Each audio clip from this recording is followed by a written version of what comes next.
afọ ụmụ nwaanyị ndị Igbo mmalụ mma ọ ga-abụ ịchọ ịmụ nwa inye ụmụ gị. Nke izizi bụ Amalachukwu, ya bụ the grace of God. Amarachukwu bara ụba n'ime ndụ m. Chinechere m, God thinks of me or God thinks for me.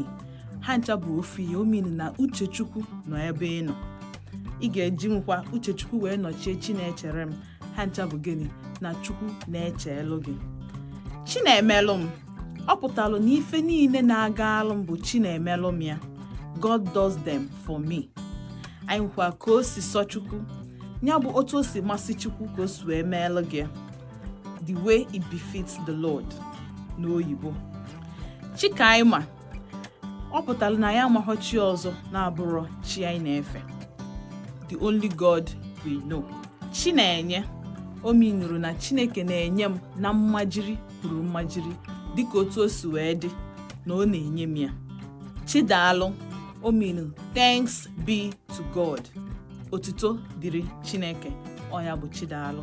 Ka m fụ gị na vidiyo ndị ọzọ. Ọ bụ na o nwere ụmụ nwaanyị, afa ụmụ nwaanyị ndị Igbo ịma, dee ya na comment section. Anọ m ebe ahụ eche unu. Ndewo.